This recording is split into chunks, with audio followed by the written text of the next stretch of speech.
Hello, YouTube land. This is Brenton coming to you from Lexington, Kentucky, the Bluegrass State. Today we have Kim, a fellow from Washington State, that is coming to share some Bigfoot stuff that was happening on a property in the 70s. It's very interesting. Kind of a little bit spooky for his mother, and you just had to hear it. Another one of those situations where they had fruits and berries and things like that on the property, and these creatures are coming to harvest, and a pet is involved and things like that. So anyway, that to me is a good story.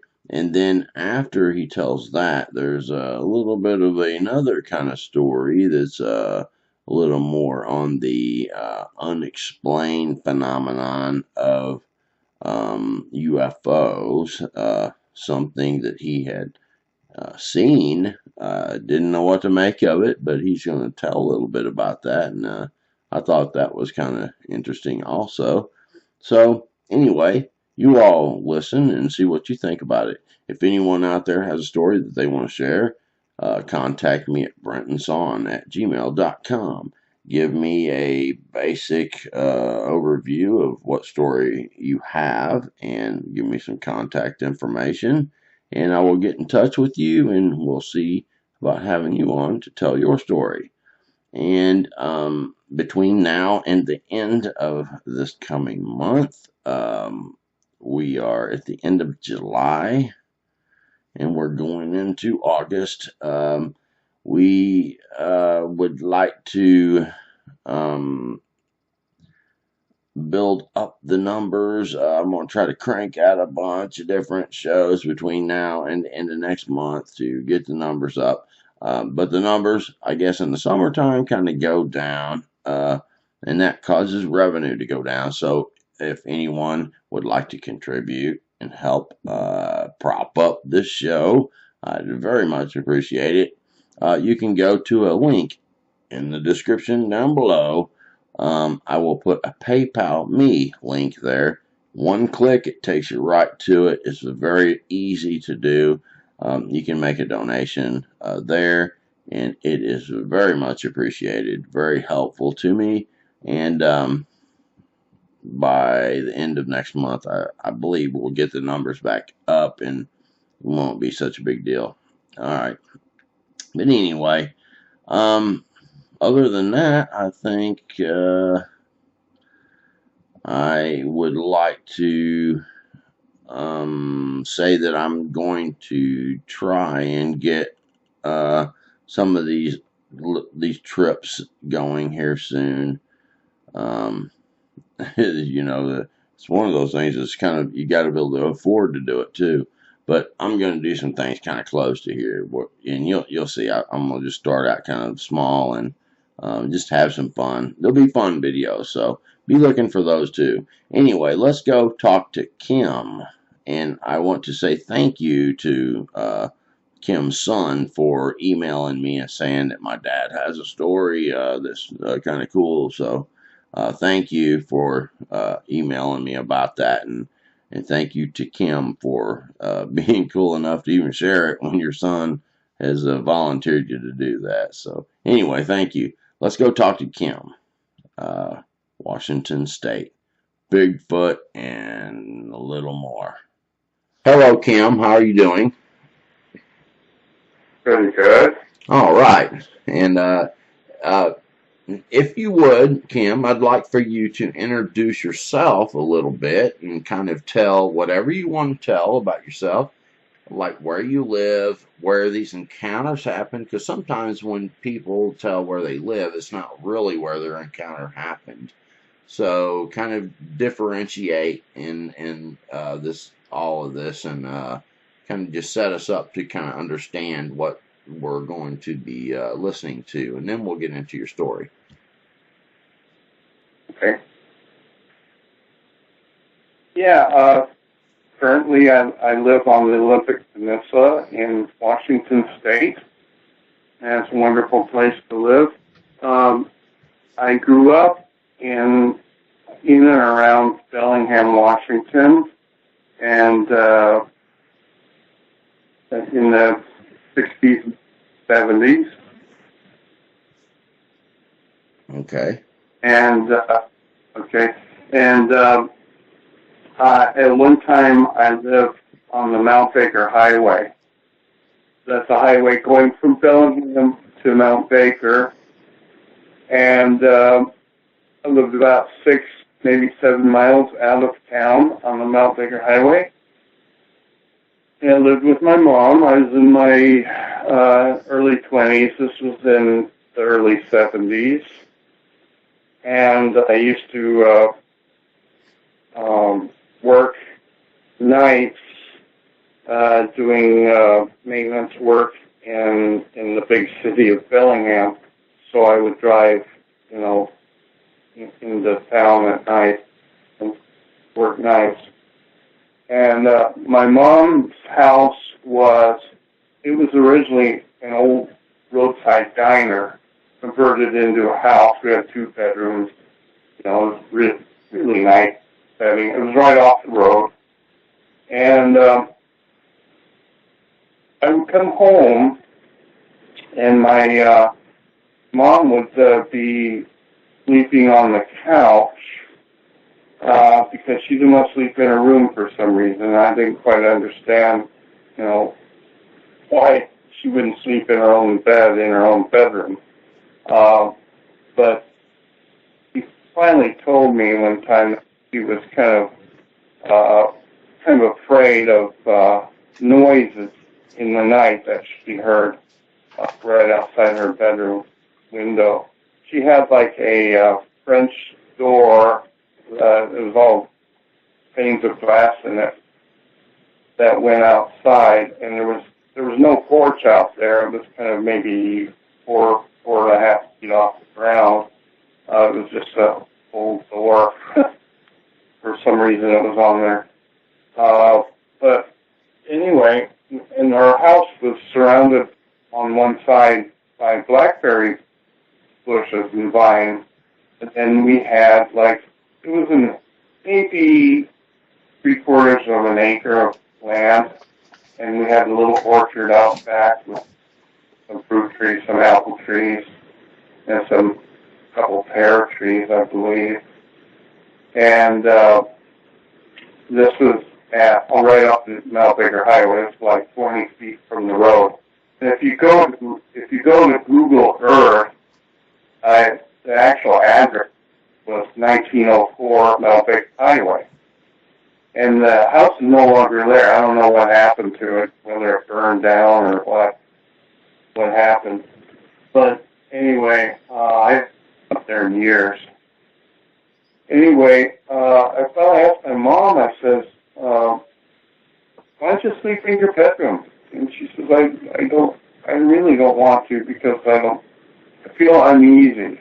I says, why? She says, well, I hear these noises at night. And I says, I asked her, I said, well, what kind of noises? And she just says, I hear loud kind of stopping noises. And I said, well, sure it isn't the highway, because there's a lot of cars that go by here late at night. She said, no, there's no cars making that kind of noise.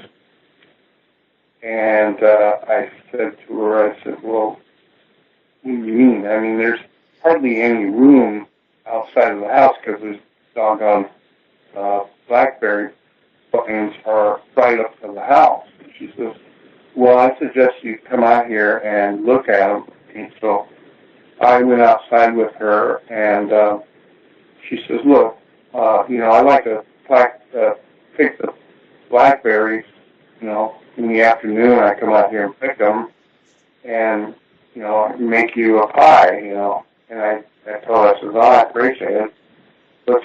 It looks like there's no berries left on here, and they're kind of trampled down. And she said, well, that's because there's something walking beside the house at night. And I hear it brushing up against my little door there. And I looked at it, and I said, well, what is all this hair on the corner of the house? We have these old-fashioned shingles on it, and there was a bunch of kind of grayish, brownish, long, very coarse hair sticking on the side of the house on the corner. And she says, well, I don't know, I think maybe it's a bear. I says, well, let me go get my tape measure. I got my tape measure and measured it, and it was about 5.5 feet off the actual ground, because the house is up about 3 feet from the, the floor, from the ground. And so actually the hair would be maybe about around 6 or 7 up stuck on the house. And she says, yeah, that's a bear. I says, the bear's not going to be 7 feet tall if he's unless he's walking on two feet. And I don't think bears do that. And there's no claw marks on the house. And she says, well, then I know what it is. I said, what is it? She says, it's Bigfoot. Wow. And of course, I told her, well, I don't really believe in Bigfoot. I read about these, Bigfoot or Sasquatch or whatever they're called. And I don't, they're not going to come down here because there's a highway right here.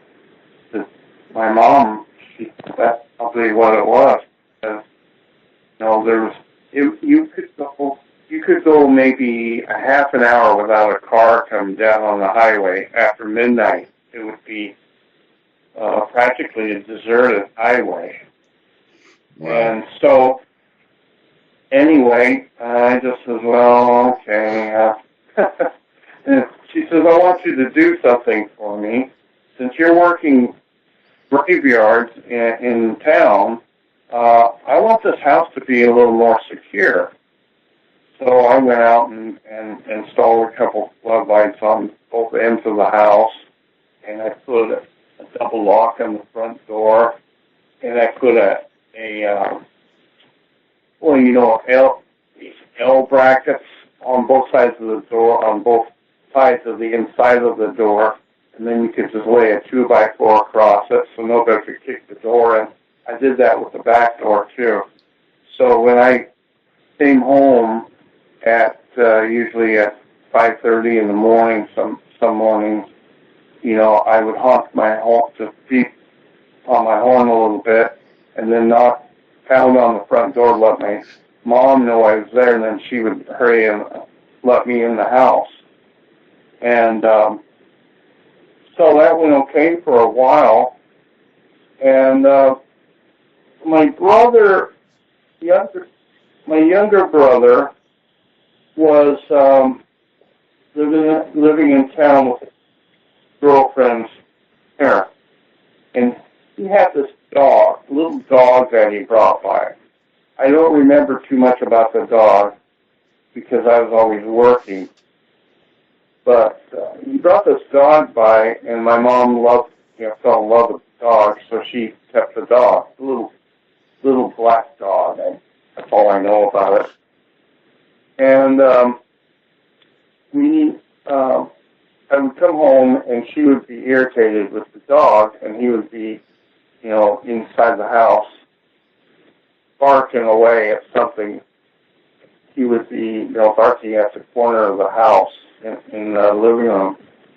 And she says, this dog's been going on this way for about an hour and a half. And I says, put the darn dog out then. Let's put him outside at night. Give him some food and water, and we'll get a chain and chain him out back. She says, well, I want to put him out of the orchard underneath those teeth. So in case it rains, he won't, get wet. So that's what we did. We put that little darn dog outside. And he was fine out there for a week. And I came home one morning, and my mom let me in the house, and she says, I want you to go out and check the dog. I says, what do you want me to do? Says, well, I want to see if he's all right. So I went out. My mom came out with me, and we went out to the orchard. And there was no dog. He was gone. And I'm looking around, and I see, oh, well, there's this chain. It's still chained to the tree, but it's up in the tree. It's the whole thing's like somebody threw it up in the tree. So I pull it down as good as I could. It was stuck on a branch, and there was another branch that had been bent. It was hanging down low. And I told Mom that. I said, so when's the last time you came out here to check on the dog? And she says, when I put him out last night. And anyway, I pulled this chain, and lo and behold, the collar was still attached to it, but no dog.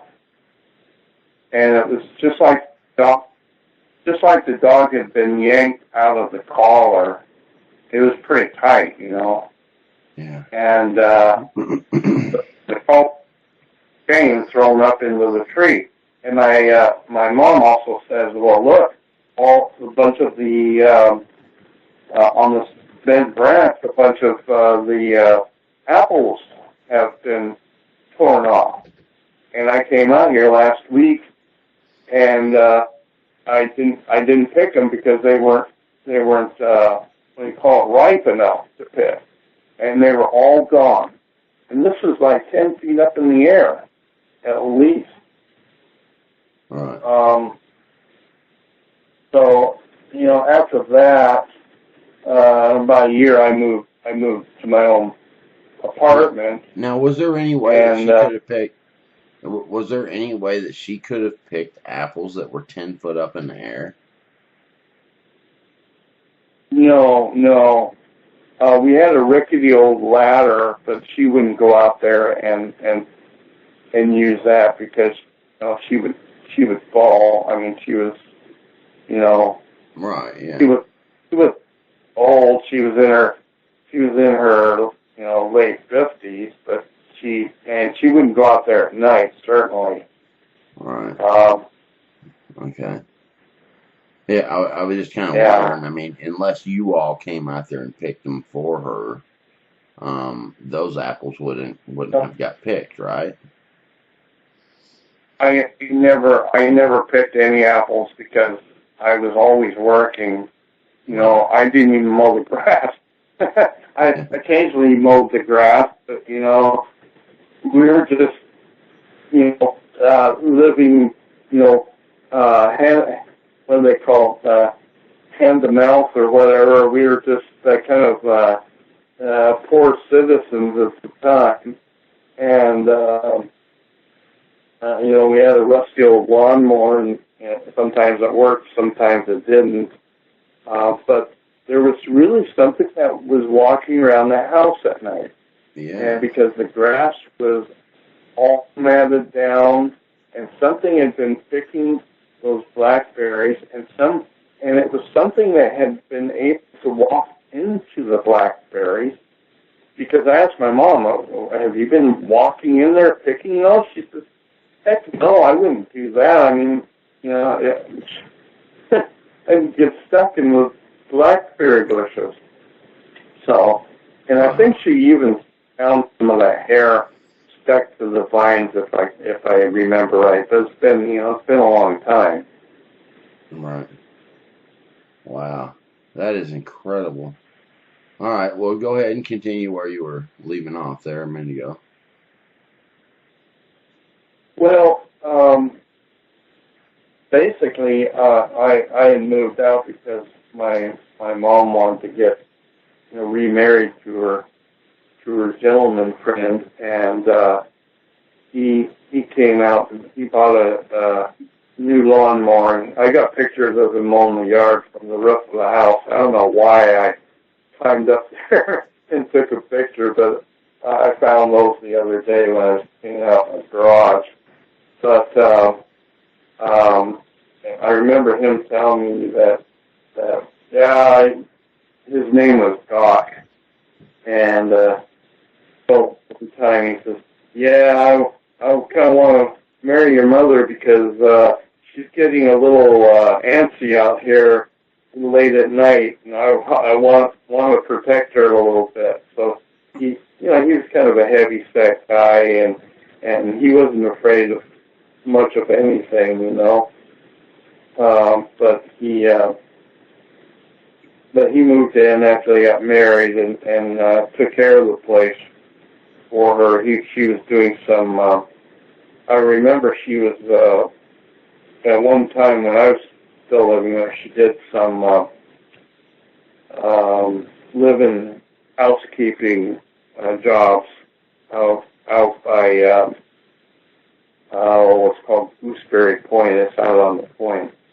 And I remember I would stay in that house all by myself sometimes. It got kind of creepy sometimes. I would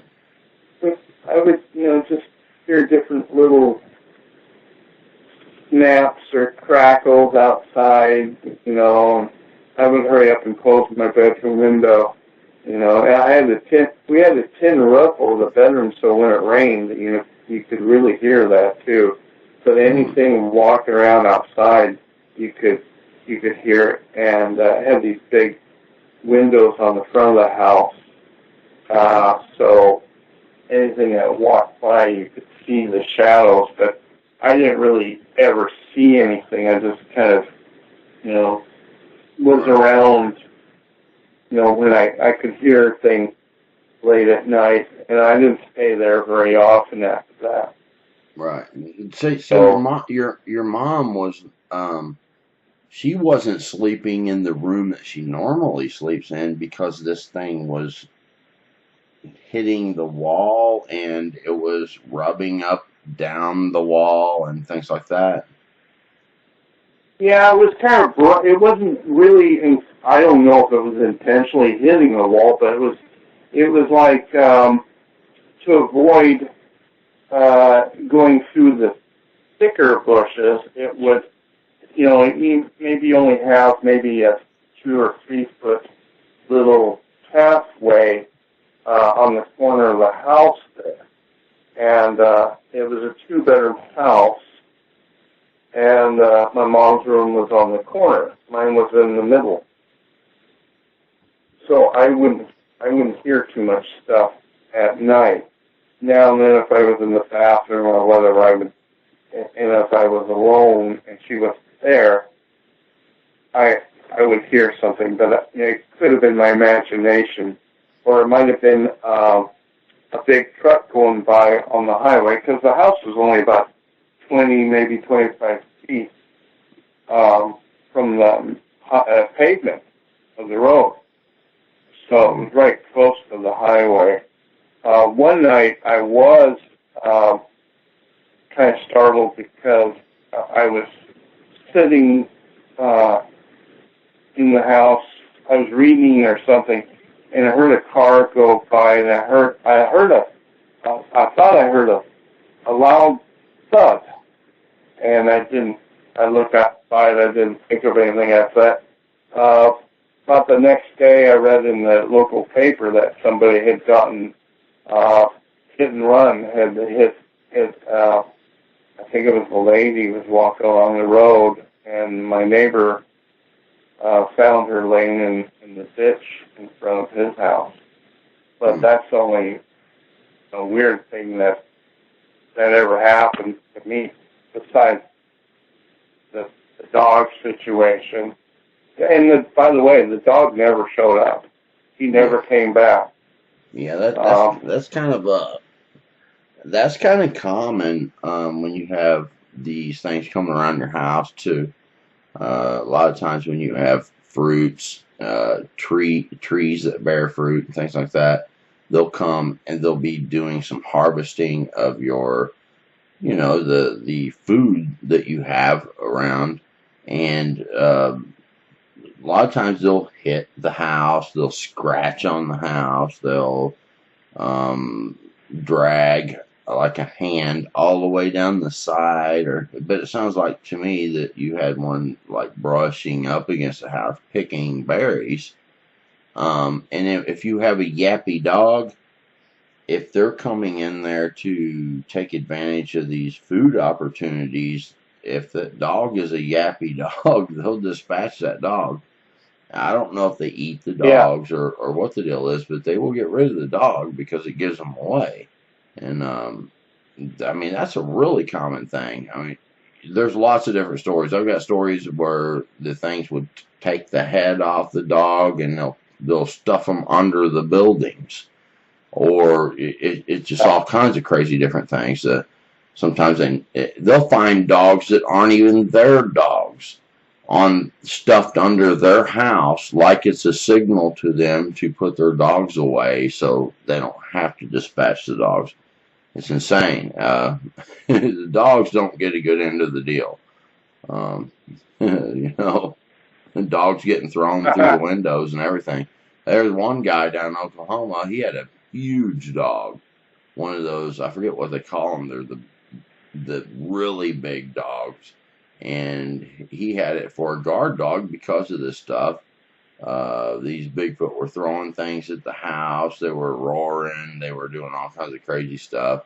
And that was scaring him. He didn't really even know what it was at first, for sure. But he got this huge dog, one of those mastics or whatever they call them things, the humongous things. And he let the dog out this time when he heard the thing starting to be thrown at the house, right? The dog runs around the house barking, and then next thing he heard was the window breaking, and he didn't know where it was exactly in the house, so he was running through the house looking in the rooms, and sure enough, he seen the room that had the window broke, and the glass is all on the inside of the house. And he was looking around, wondering kind of what happened, and he ended up finding that huge dog underneath the bed in that room. And basically, that Bigfoot snagged that dog up and threw him through the window into the house. Like, get back in that house, you stupid dog. I'm messing with you. He said that dog never did want to go outside again. And it was no good for being a guard dog anymore. And he ended up giving that dog back to the old lady that he got the dog from, who didn't want the dog because the dog was aggressive. But he said after this happened, this dog was just so timid, so super passive, it was no good for nothing. But the lady really liked the dog after the dog got in contact with that Sasquatch. But anyway. That's called the Sasquatch Dog Obedience School. Right. Yeah, it works. I'll tell you that. That's the way to train them. Yeah. Okay. Well, later on, when I got up in that area, when I got married and was moved out, I moved in Ferndale, which is west of Bellingham, and that's by the Lummi Indian Reservation. And doggone, they had some weird sightings on that Indian reservation. Up until the point with my mom's house, and eventually she sold it. She didn't like living out there. She moved to Bellingham, right in town, where it was more safe, I guess. But up until then, I didn't really believe in Sasquatch or Bigfoot or whatever. But after that, it is pretty believable. And I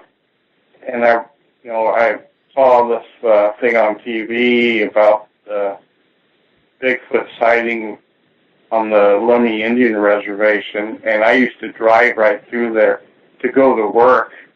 And I thought, well, gee, I'm out here at 4 o'clock in the morning driving on this deserted road, you know, and there's probably going to be some big creature standing in front of me someday. So I was always watching out for it until this day, you know.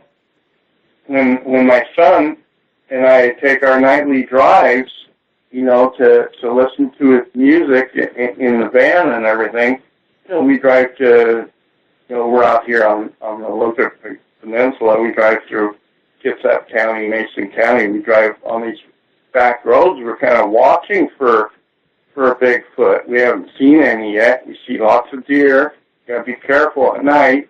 There's a lot of speeding cars around, or not a lot, but a few, and there's been a couple of motorcycle riders have gotten killed recently just hitting deer on the road in Kitsap County. So can you imagine hitting one of those Bigfoots? You wouldn't survive. You'd be smashed. All right, yeah. No, you don't want to hit a Bigfoot. Yeah. That's for sure. Oh. All right. Oh, we had a girl right up here ran into a bear, and you know, it was a small bear, but it smashed her car. And this was in the afternoon. So there's lots of wildlife out. You know, we have you know, lot of major highways around here, but there's animals getting hit all the time. Right. So, yeah. Well, it sounded like you had a very active property where they were just coming up to harvest certain things, being opportunistic, and they were snagging fruit and berries and things like that.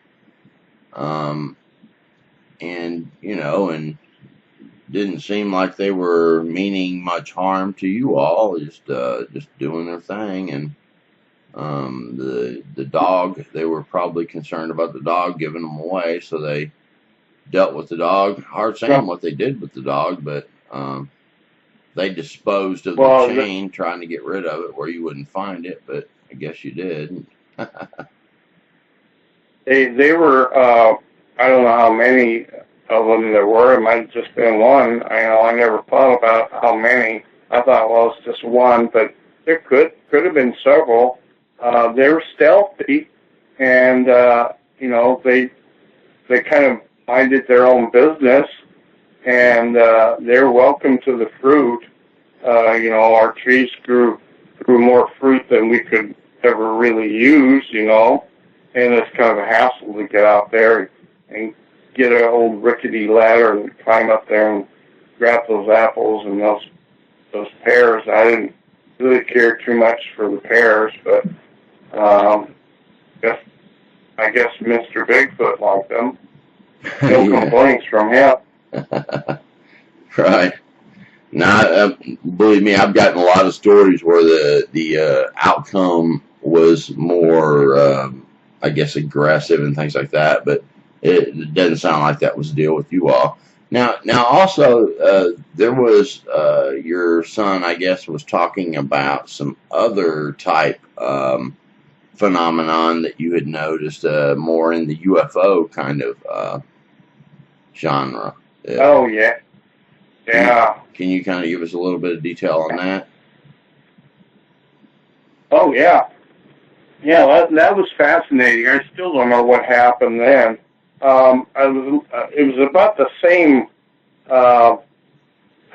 length of time, the early 70s, and I was still living out there on the Mount Baker Highway. And I would drive in to do my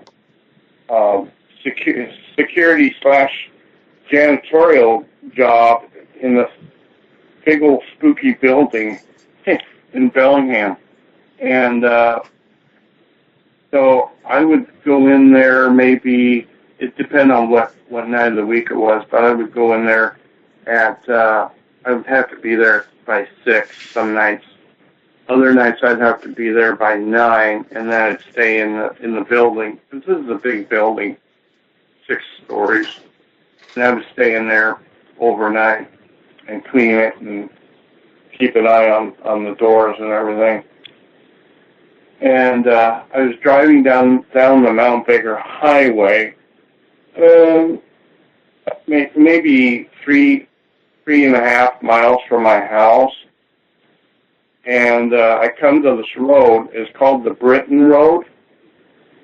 And right now I think it's an auto body shop is right there at that intersection. And I saw these sparks coming off of these high tension lines. And it goes out to it powers the Intalco aluminum, and that's called Alcoa, I think, aluminum smelter out by Cherry Point.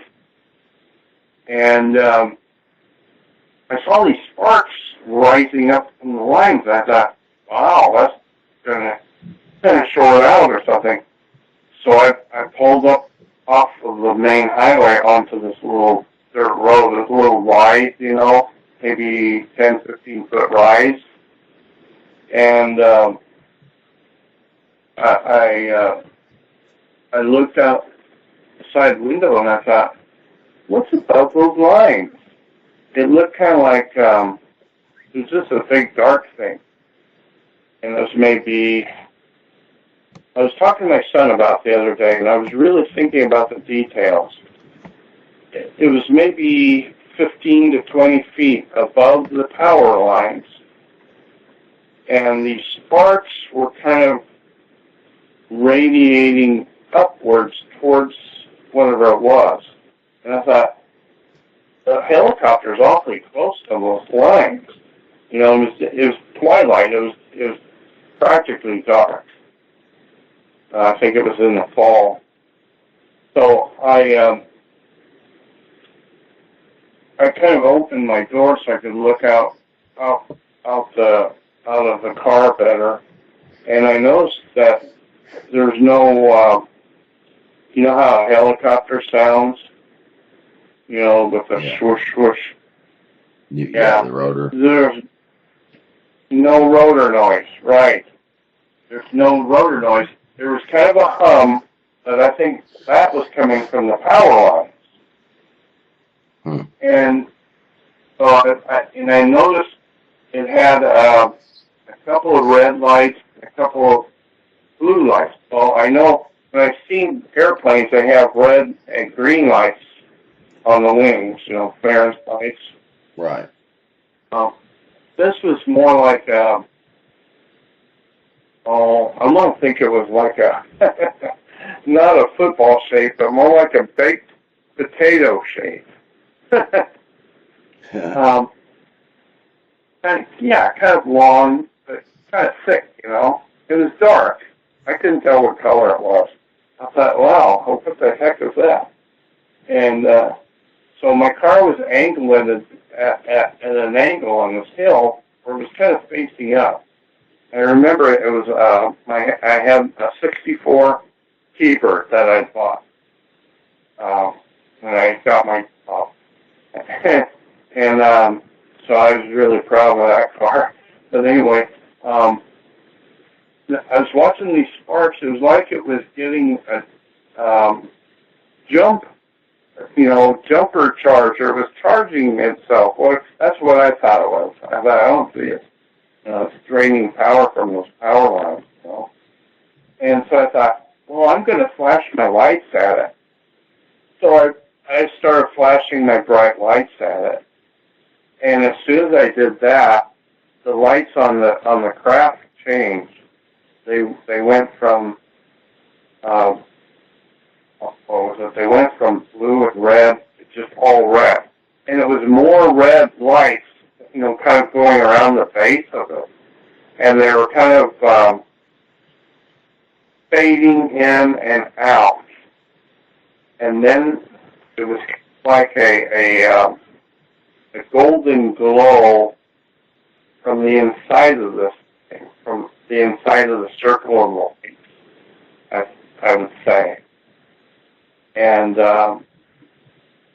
it would, and then the sparks stopped going up, and then the craft just started raising up, another 10, 15 feet, and started going off across the highway. I thought, well, that looks like a spaceship of some kind, but there's no wings on it, and there's no rotor noise.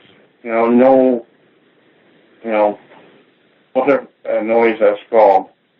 But I thought, well, I got to show this to my mom. So I got back in my car and turned around and drove back the 3.5 miles to my house, and I was following it with my eyes. It was going off kind of in the distance. And I got home, and I hammered on the door, and my mom says, "Who is it?" I says, "Who do you think it is? Let me in." And she comes out, and she says, "What's wrong? What's wrong?" I says, "I just saw a UFO." And she says, "Oh, my. What now?"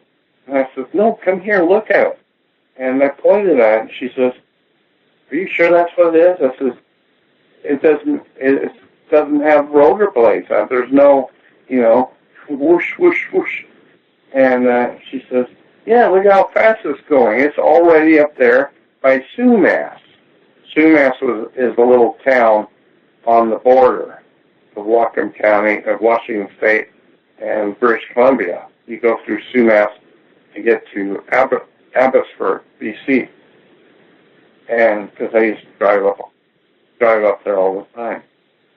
So we watched that thing until it kind of almost disappeared up over the border. And then I told my mom, "Well, I got to go. I'm going to be late for work." So I went to work and told the couple guys that I worked with that I'd seen a UFO, and "Oh, yeah, okay, yeah, sure, yeah. I saw the Loch Ness Monster last week." So Yeah, it's not usually the thing you say when you go to work, but you can come you can come on the internet and say it, and there's lots of people that believe it because they've seen it too, but not at work. Yeah. Well, I didn't see him dropping off any Bigfoots or anything, but I don't know if that happened. That might have happened after we had the Bigfoot encounter. I don't know because I just didn't write any of this stuff down. That's the important thing to do. My mom always told me, if you see something, write it down so you can remember it right. So I should have done that, And she did call the Blaine Air Force Station because they had a big radar dish up there in Birch Bay on a big concrete building, and it would go around and around and around, and it was part of the defense system. But they denied ever even seeing anything on the radar, as usual and stuff. But that was about all we did on that. That was kind of neat, though. Until this day, I can't explain what it was. It must have been sucking the power out. It must have been low on power or something, like when my son and I go for our nightly rides. We go on this one road that goes under power lines out here, and he's looking on one side for Bigfoot, and I'm looking up in the air for a flying saucer. So, Yeah. You never know what you see. You got to keep your eyes open. Right. Well, it's fascinating, for sure. Yeah, up in your area is a very good place for Bigfoot activity, and I think there's a lot more than people think living out there, and they come and if there's a property that has trees with fruits or vines or whatever, they're going to come and harvest those things if they feel like they can do it and not be caught doing it and what have you. And that sounds like the situation that you had. And the UFO thing, Goodness, that's a whole nother different animal there. That's for sure. Some people try to link those two together. I don't really think that that necessarily needs to be linked. I think that the UFO thing is a whole different deal that's going on that is um, that's kind of it could be related in some ways, but that gets into a lot of different theory, and I don't want to get into that at this point. But anyway, I really appreciate you coming and sharing your stories. I like those kind of stories. The people when they live in a home and they have these kind of things encroaching in on where they live, and just the interaction and uh, even down to the pet, something happened to the pet. Because if you can learn from this, then I think if you notice any of the stuff that you said, you shouldn't put your pet outside. Right, right. Well, even with us, we have a cat, and my son is very vigilant on making sure he's in at night because we have coyotes here, and also have raccoons. So anything can attack a pet, and you don't want your pet to be, to be murdered by some Right. little animal, let alone Bigfoot. Yeah. I think cats are a little smarter. I think they run from it. But the dogs, they Yeah, bark. A dog is they alert things, and I think the reason a lot of times the Bigfoot will dispatch the dog is because the barking. A cat will pretty much climb a tree or do whatever,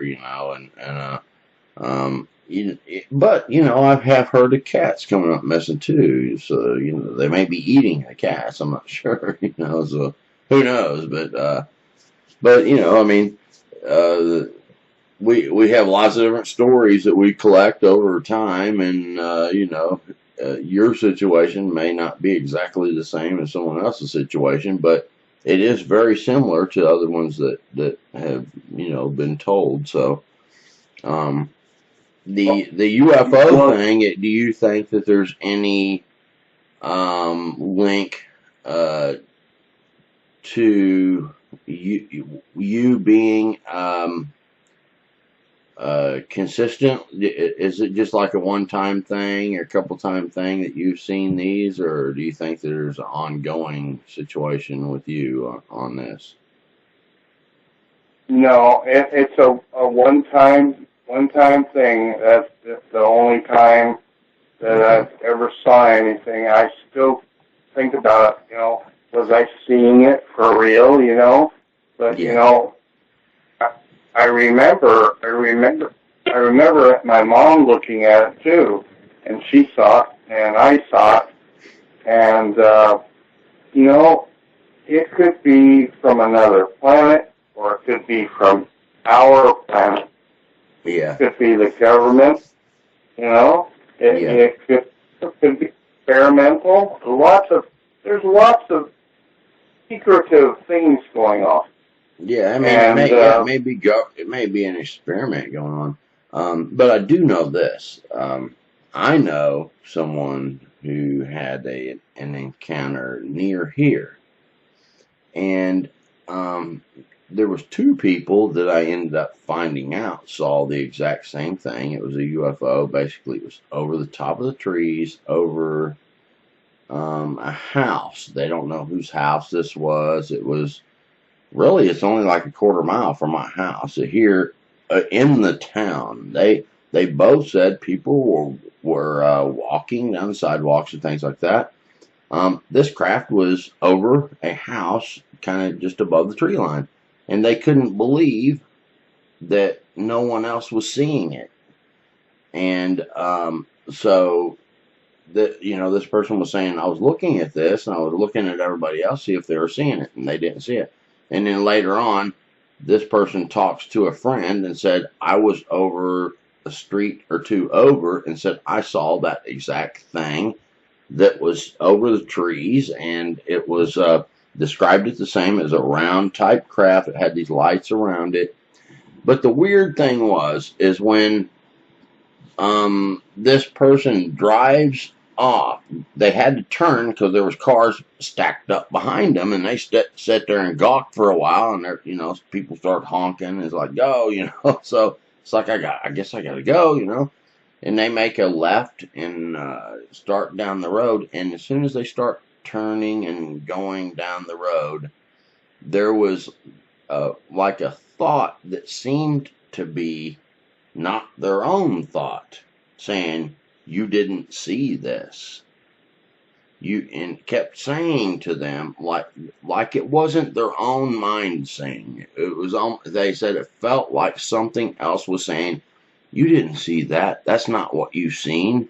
That's crazy to say that you've seen that. It was like a disinformation type thing that was projected to them to try to make them think that they really didn't see what they were looking at. I thought that was very interesting, almost as if it was a directed, targeted kind of projection coming from the craft, almost maybe a broadcast coming from it to say, you're not seeing this. You didn't see this. Or, almost like right. like when you think, when you're going on your everyday life and you're walking down the road and you start thinking, okay, let's say you're going to take a walk your dog down the street. Whenever you think in a language. You think, I'm going to go walk the dog. Okay, and then you go grab your dog and you go outside and it's like, I think I'm going to go left. I'm going to go this way. And these are your internal dialogues, you know what I'm saying?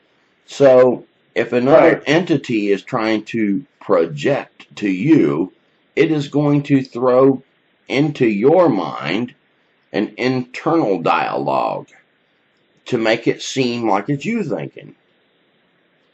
And I've had that happen to me before, to where I've gotten up in the morning before and I went outside and I was smoking a cigarette and I was thinking, and we think in a language like I just said, and all of a sudden a thought hits me, and I knew the train of thought that I was already on, that wasn't my thought.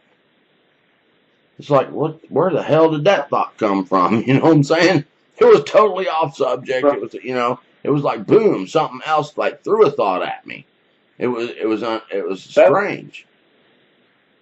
Yeah, that happens a lot, I think. I've talked to different people that have told me that. Yeah.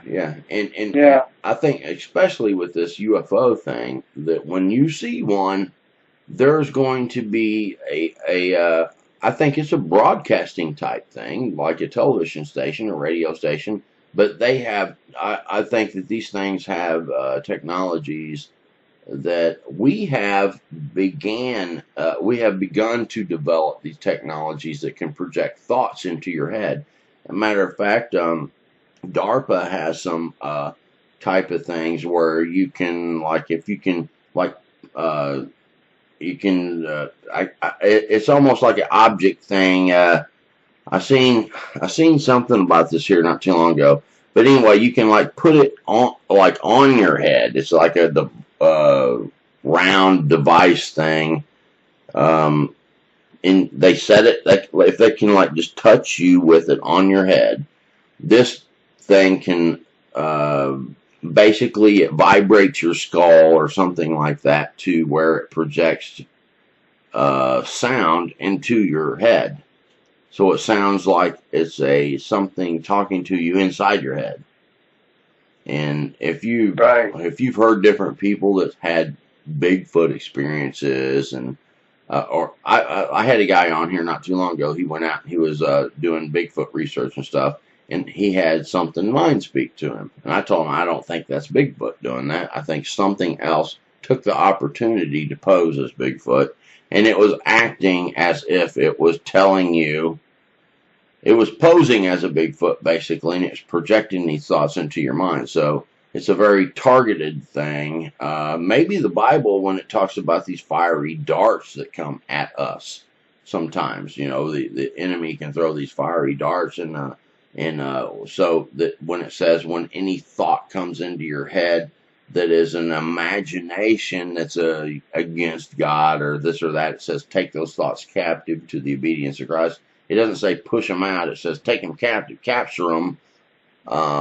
So there seems to be a suggestion that there can be thoughts thrown at you, and these thoughts are not originating within you, and you're to capture these things and disarm them by thinking about what the heck was just said here, and by analyzing what is said, then you can figure out whether it was yours or not and toss it out. And I may make a video about this because I believe there's a lot more that could be said about this from a biblical perspective on these thoughts being projected at a person. And it's in the scriptures. I'm telling you it is. And we're to capture these things and analyze them and decide what to do with them, and then cast them out and be obedient to what we're supposed to do, because these things are trying to lead us down a certain path. Most of the time that I see people have these mind speak things, these things are giving them some kind of thought to draw them toward a certain belief system. Sometimes it's new age kind of stuff or whatever, but it's away from what the biblical belief system is. And that is very much addressed exactly in the Bible. And anyway, I thought I'd throw that out there, throw it for you, because I do this. It's Brentonsawin Mysteries to Search with through a biblical worldview. I search out mysteries and I see what we can kind of determine of these. Sometimes it's just a mystery, and sometimes it's some type of I think sometimes it's some type of plan that something has to an agenda, basically, and right. But that's what I think about it, but I respect other people's opinions too. So everyone can think what they want to, and if you disagree with me, fine. Just keep watching, and maybe you might agree with something here and there that I say, and if you don't, and just be polite about it, and we'll go from there. But anyway, Kim, I really appreciate you coming on and sharing. Is there anything else that you would like to say to the audience before we go? Well, I just believe that, like you just said, you have your own thoughts. You have to believe in what you believe. And, if you can't trust your thoughts, who can you trust, right? Right, man. Yeah, sometimes analyze and see if it is your thought. No.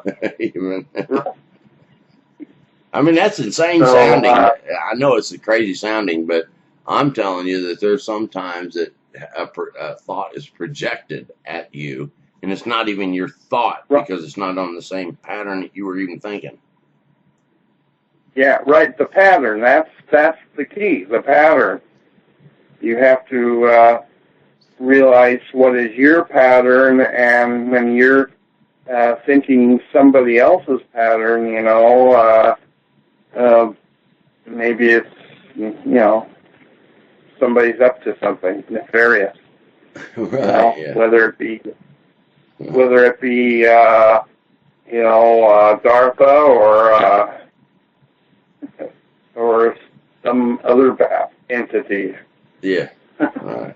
Yeah. I mean, seriously, there are entities out there that are just bad entities, and they have an agenda, and that's just that's the truth, and that even New Age people know that there's something going on, and that's debatable with them, I guess, but we all know that there's mysteries that go on in this world, and Well, anyway, Kim, I appreciate you coming and sharing, and say thank you to your son for me, and I will. and be blessed. And I guess I will send you an email, or I'll send a message to the email that I did get when I get this posted, which will probably be tomorrow. I got 3 shows in progress right now. 2 probably will get done tonight, and this one will probably get done tomorrow, and it'll be up for tomorrow evening.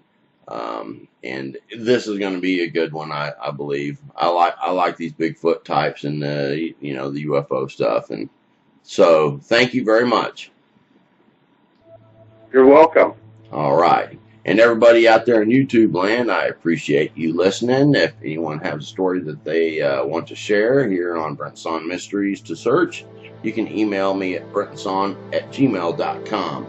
If you want to contribute to help with the show, we've got a slump in numbers through the summertime here. I guess people are out doing other things and are not watching so much, but you can go to a link in the description. It's PayPal me. You can make a donation, contribution, if you want to do that. And anyway, we're going to get through it, and we're going to see you all through this whole year as this show gets bigger and bigger, and it's going to get better and better. And I think I want to say thank you to all the fans who have followed from the very beginning. We have really built a pretty cool show, and we've gotten millions and millions of hits, and it's just phenomenal. I can't believe that it's even happened. So God bless, and see you all on the next show. Bye-bye.